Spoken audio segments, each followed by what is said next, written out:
Next, Lead Faden is coiled up down near the inside at the 600, and then to Tango. Friar-esque has got the task in front of it. 500 left to travel. They're about to straighten up now in the first to spot the judge at the 450 is Pinball Wizard. Nursed around the corner against the rail by Pike over Harry Thomas. Checkers on the rail. Scottish Trader pulling out now is Men of Muckenbudden, and Lead Faden is starting to thread through near the inside. He has to go to work on Pinball Wizard, reaching the 200. Harry Thomas joined it. Lead Faden still getting home well, and Friar-esque behind them, winding up also. Harry Thomas hit the front. Friar-esque is starting to gun it down. Harry Thomas, Friar-esque is lunging, coming close.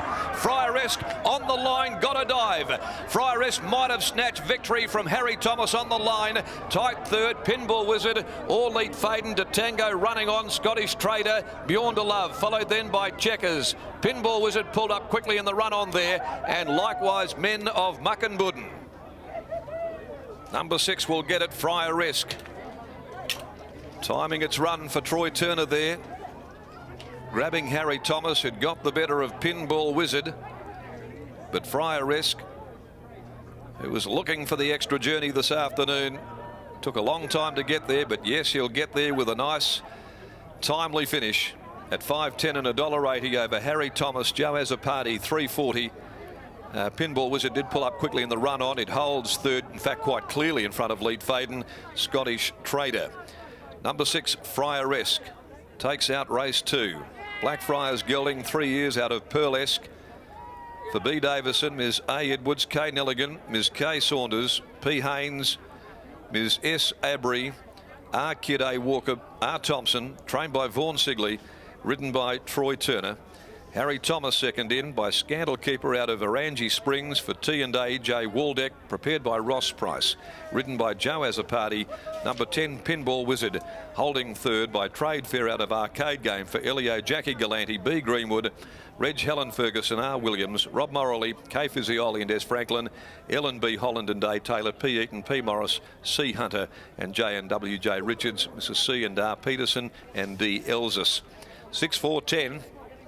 Official placings 6, 4 and 10. Lead Faden over on the inside will be back there in 4th placing at number 9, and 5th is 2, Scottish Trader. So De Tango, which settled out the back, made no impression late as she was attempting to make it 3 straight wins. Men of Muckenbudden had a good run most of the way, pulled out and did nothing in the final part, gave up without much resistance whatsoever.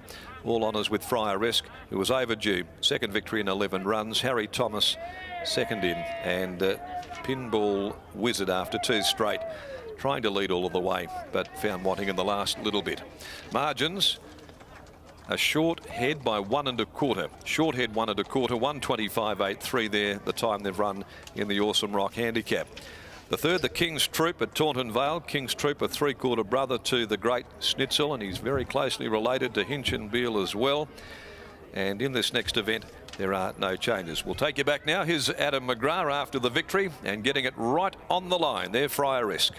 Perfectly timed there by Troy Turner. Vaughan Sigley continues in his great form. Vaughan, this horse has just come back in tremendous condition. The first 2 runs this prep over 1,200 metres been very good. The extra 200 looked ideal today, and he needed every metre. Yeah, look, he had the wide draw. Troy's obviously decided from where he was sitting to, he decided, yeah, well, I've got to go back to last, and when he went up on the inside, I thought, oh, he's riding for a bit of luck here, but great ride. You couldn't, if he didn't do that, maybe he wouldn't have got there. So yeah, good ride. I know it's only the second win today, but this horse showed how classy it was when, of course, finishing third in the listed Roberts last prep. It looks as though he's come back a little bit different though. These 1,200 and 1,400 metres, he's got that turn of foot. He doesn't mind going through the gaps there. He's certainly matured, hasn't he? Look, he has. I mean, like we were looking at a derby and that with him earlier on, and it's tricky sometimes with these horses when if you're looking at those races and you don't want to liven them up too much. Sometimes they can be a little bit younger and a little bit livelier, and he was showing that, you know, over racing a little bit here and there. So we'll just see how far we do get with him, and I think for mine, I think 1,800, I like him at that. But with a little bit more age and a little bit more, you know, just a bit more racing, he may get a bit further. So we'll see. Just happy to tiptoe your way there. What about the Celt coming up in race 4, over 1,200 metres? Patrick Carberry goes on board. Hasn't been doing too much wrong either.